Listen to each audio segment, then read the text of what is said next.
The corporate gala sparkled with success. Crystal chandeliers cast dancing light across the marble floors of Sterling Tech's main atrium. Children's laughter echoed off glass walls as they raced between activity stations. Face painting, balloon art, a chocolate fountain that drew squeals of delight. Marcus Chun wiped down another table, his maintenance uniform damp with sweat. At 42, his body reminded him of every extra shift, every sleepless night. 2 jobs weren't enough anymore. Not with Lily's college fund to think about, not with rent rising every year in Seattle. He'd been a music teacher once. A lifetime ago, before Sarah's diagnosis, before the medical bills, before everything fell apart. Now he pushed a cleaning cart and tried not to remember the man he used to be. That's when he noticed them. 2 girls sat against the far wall, twins by the look of them, maybe 7 or 8 years old. Dark curls framed identical faces. They wore matching blue dresses that probably cost more than Marcus made in a week. But it wasn't their clothes that caught his attention. It was their stillness. In a room full of chaos and joy, these 2 sat perfectly motionless. Not playing, not talking, just watching with eyes that held a resignation no child should know. Marcus had seen that look before. In the mirror, 3 years ago, when Sarah's heart finally stopped fighting, and he'd realized he was completely alone with a 5-year-old daughter who kept asking when Mommy was coming home. A group of children raced past the twins, nearly knocking over their carefully arranged stuffed animals. The girls pulled their toys closer, made themselves smaller. The running children didn't even glance back. Marcus's feet moved before his brain could stop them. As he approached, he noticed the small devices in their ears. Hearing aids. Understanding washed over him. These children were deaf, sitting at a party where everyone spoke a language they couldn't fully access. Every instinct screamed at him to turn around. Mind your business. You're here to work, not get involved. But Sarah's voice echoed in his memory. The world has enough people who look away, Marcus. Be someone who sees. He knelt beside them, setting down his cleaning supplies. Both girls startled, eyes wide with surprise that an adult had approached them. Marcus pulled out his phone, opening the Notes app. He typed slowly, "Hi, I'm Marcus. What are your names?" The girls stared at the screen. The one on the left looked at her sister, then back at Marcus. Slowly, hesitantly, she reached for the phone and typed, "I'm Zara. This is Aria. Are you in trouble for not working?" Marcus smiled and typed back, "My boss won't mind if I take a break to make new friends. Do you know any good jokes?" For the first time, both girls' faces showed something other than resignation. Zara typed, "Nobody usually wants to talk to us. They don't know how." The simple statement hit Marcus like a punch to the chest. These children, at 7 or 8 years old, had already learned they were inconvenient. Too much effort. Not worth the trouble. "Well, I want to talk to you," Marcus typed, "and I happen to be very good at silly faces. Want to see?" Before they could answer, Marcus launched into an exaggerated series of expressions. Crossed eyes, puffed cheeks, a terrible attempt at a fish face. The girls stared for a moment, then Aria's serious face cracked into the tiniest smile. Zara actually giggled. The sound was beautiful, unfiltered, pure joy. Marcus kept going. He pretended his phone was too heavy to lift, struggling comically. He made his mop dance to imaginary music. He did a seated version of the moonwalk that was absolutely ridiculous. Both girls were laughing now, real laughter that drew attention from across the room. Parents turned. Children paused. And at the center of the gala, A woman in an expensive navy suit froze mid-sentence, her champagne glass halfway to her lips. Nicole Sterling, CEO of Sterling Tech, hadn't heard her daughters laugh like that in over a year. Not since the accident that had taken their father and most of their hearing. Not since the world had become a confusing, isolated place where other children treated them like broken toys. She watched this maintenance worker, this stranger, make her daughters light up with joy using nothing but silly faces and a willingness to communicate. He was doing what she couldn't, what she'd failed to do despite the expensive therapists, the sign language tutors she kept canceling because of meetings, the specialists who promised results if only she'd invest more time. If this story touched your heart, please don't forget to like the video. Your comment means more than you think. It inspires me to keep creating stories that heal, teach, and move people.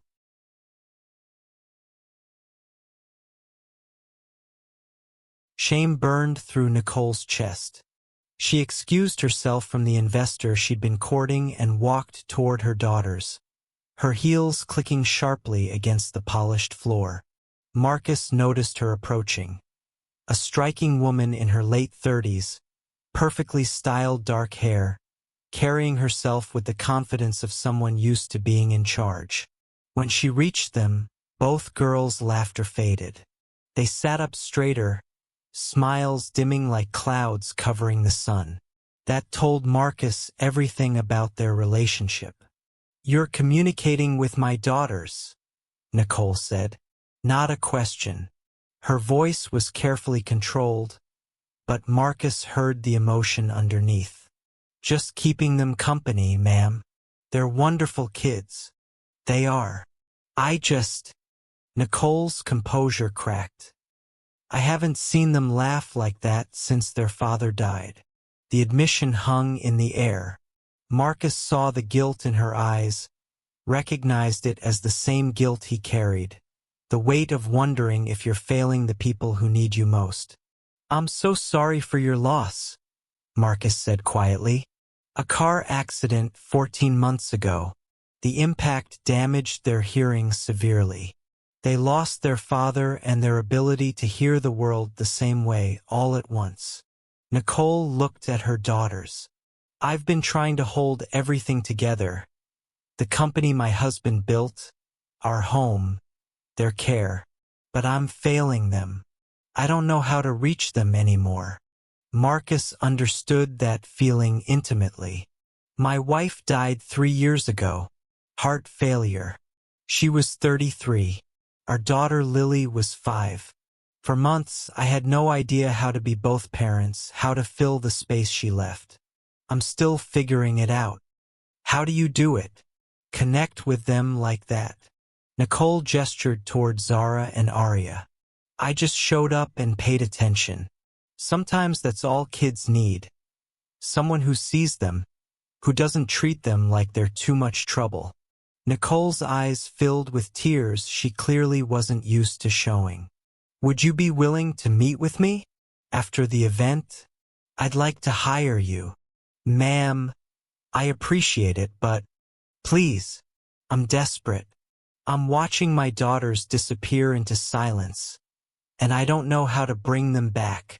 The raw honesty in her voice reminded Marcus of himself in those first terrible months after Sarah died. When pride was a luxury he couldn't afford and asking for help felt like the only option left. "Okay," he said. "I'll talk to you after the gala." They met in a quiet conference room after the crowds dispersed. Nicole had changed from her designer suit into casual clothes, looking more human, more vulnerable. "I want to hire you to help me learn how to communicate with my daughters," she said without preamble. "I've tried sign language classes, but I keep missing them because of work. The girls have tutors, but it's not the same as their mother being able to talk to them naturally. I'll pay you whatever you need." Marcus shook his head. "I don't need your money, but I'll help you. Not as a job, as one struggling parent to another." Why would you do that? Because my wife would have. Sarah believed in showing up for people who needed help. She'd be ashamed I've spent 3 years hiding from the world. Maybe this is my chance to honor her memory by doing what she'd do. Nicole's professional mask crumbled completely. Thank you. When can we start? Tomorrow evening, if you're free. 6 to 8 before my night shift. But there's a condition: you bring Zara and Aria. This isn't just about learning to communicate. It's about rebuilding connection. Deal. That night, Marcus went home to their small apartment and found Lily asleep on the couch, her math homework scattered around her. Mrs. Park from next door had stayed with her again. Bless her. Marcus gently woke his daughter. Lils, we need to talk. Is something wrong, Dad? Her brown eyes were so much like Sarah's it hurt. No, actually something might be right for once. I met 2 little girls today who reminded me that Mom would want me to stop being afraid of living. What do you mean? I'm going to start helping people again. Teaching, sort of, the way I used to. Lily's face lit up. Really? Dad? That's amazing. Mom would be so proud. They hugged, both of them crying a little, finally allowing themselves to remember the good parts of what they'd lost instead of just the pain. The first lesson was awkward. Nicole struggled with basic finger spelling, mixing up letters, getting frustrated. Zara and Aria watched with patient surprise, clearly shocked their mother was trying. But Nicole kept showing up, every single evening without fail, sometimes straight from board meetings, sometimes in yoga pants having left work early. Marcus watched her transform from intimidating CEO to fumbling student to determined mother. The breakthrough came during their 3rd week.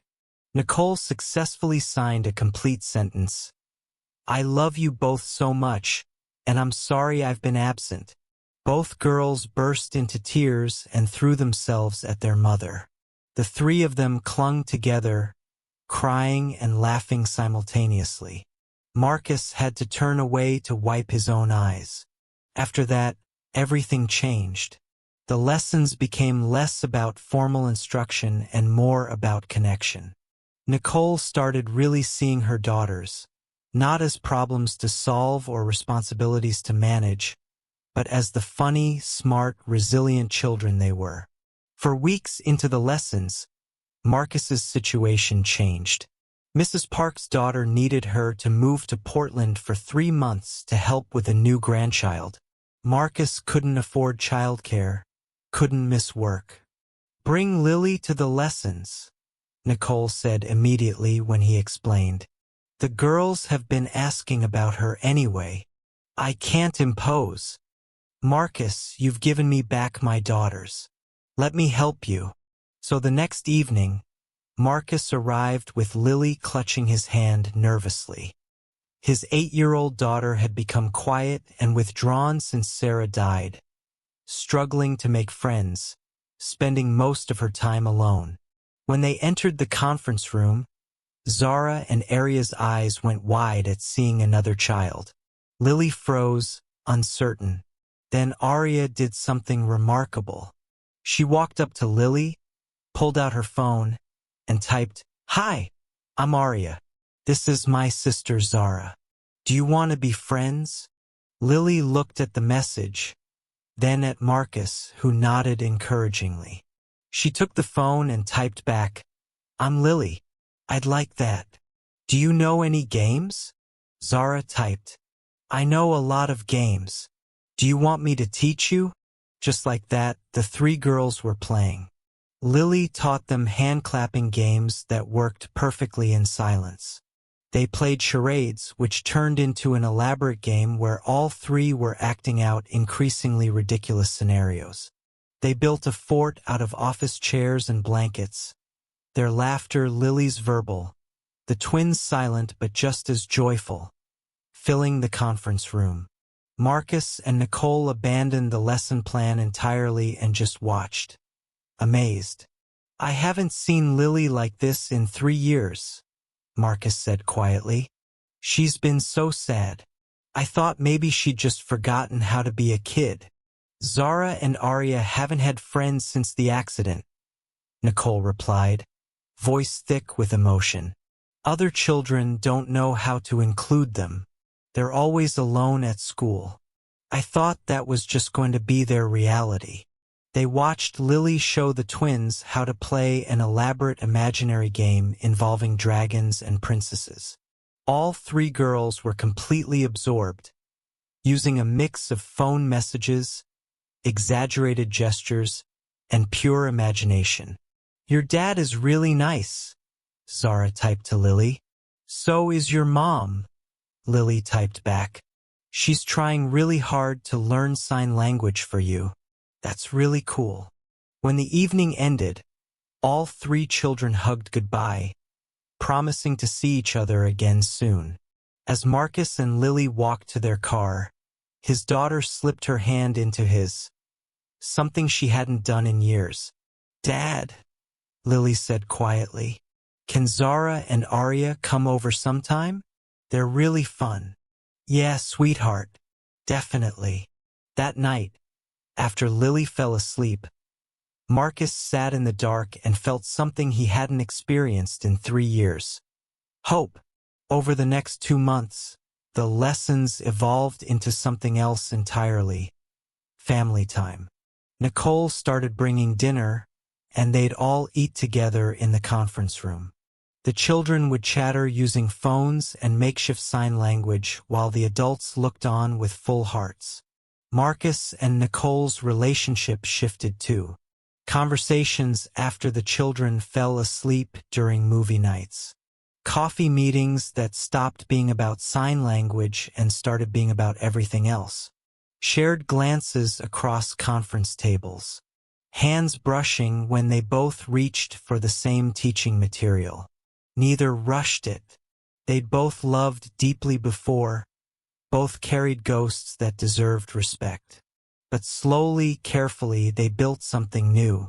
Nicole created a position for Marcus, accessibility coordinator for Sterling Tech, real salary. Benefits, regular hours. He could finally quit the maintenance job, be present for Lily, sleep more than 4 hours a night. I can't accept charity, Marcus protested. It's not charity. We need someone to help make our company truly accessible. You're qualified, passionate, and perfect for the role. Accept it because you deserve stability, and Lily deserves a father who isn't exhausted all the time. So Marcus accepted. For the first time since Sarah died, he could breathe. 6 months after that gala, they were all at Nicole's house on a Saturday night.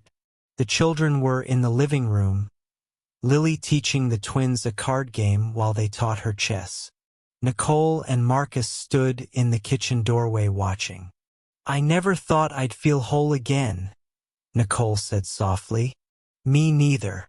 But here we are. My husband would have liked you. Michael loved people who showed up, who did the right thing even when it was hard. Sarah would have loved you. She'd probably yell at me for waiting so long to let someone in. Nicole laughed. She sounds like she was amazing. She was. And Michael sounds like he was too. I think they'd be happy we found each other. That night, after the children fell asleep in sleeping bags during an impromptu living room campout, Nicole and Marcus sat on the back porch under the stars. I want this, Nicole said. All of it. Not just co-parenting or friendship. I want a life with you. I want that too. I'm terrified, but I want it. Then let's be terrified together. They kissed then, soft and sweet, 2 broken people choosing to build something beautiful from the pieces. 18 months after Marcus first knelt beside 2 lonely girls at a corporate gala, he stood in Nicole's backyard wearing a suit that actually fit, his heart pounding as guests took their seats. Lily stood beside him as his best woman, fidgeting with her flower crown. You okay, Dad? Terrified and happy. Is that normal? I think so. Mom would be so happy for you. I think so too. Zara and Aria appeared as flower girls, their matching lavender dresses swishing as they walked down the aisle scattering petals. Both girls had gotten cochlear implants 3 months earlier. Nicole's decision to give them the option, not to fix them, but to give them more ways to access the world. They still used sign language, still identified as deaf, but now they had more choices. Then music started, and Nicole appeared at the end of the aisle in a simple cream dress carrying wildflowers. Her face radiated joy. The ceremony was short and perfect. When it came time for vows, Nicole spoke and signed simultaneously, her voice clear and steady. Marcus, you taught me that showing up is an act of love. That learning someone's language, really learning it, is how you show them they matter. You gave me back my daughters. You gave them a friend in Lily, and you gave us all permission to heal while still honoring what we lost. I love you. Marcus's voice shook as he spoke and signed his vows. Nicole, you taught me that hiding from pain doesn't make it hurt less. It just makes you miss all the good stuff too. You and your daughters reminded me that I was made to connect with people, not hide from them. You gave Lily her joy back. You gave us all a reason to live fully again. I love you. The officiant pronounced them married, and as they kissed, 3 children signed, I love you, in perfect unison. Lily, Zara, and Aria, siblings in every way that mattered. At the reception, as the sun set and lights twinkled overhead, Marcus watched the 3 girls race around the yard playing tag. Nicole stood beside him, her hand in his. 18 months ago, I was invisible, Marcus said. Just a maintenance worker pushing a cart, trying not to remember who I used to be. 18 months ago, I was drowning, so focused on control that I couldn't see my daughters were drowning too. And now we're exactly where we're supposed to be. Marcus thought about that gala, about 2 lonely girls sitting against a wall, about choosing to walk over instead of walk away, about how one simple act of seeing someone had opened 5 broken lives to light and love. They'd all been shattered. They'd all been lost. But in finding each other, they'd discovered that broken pieces could fit together in ways more beautiful than before.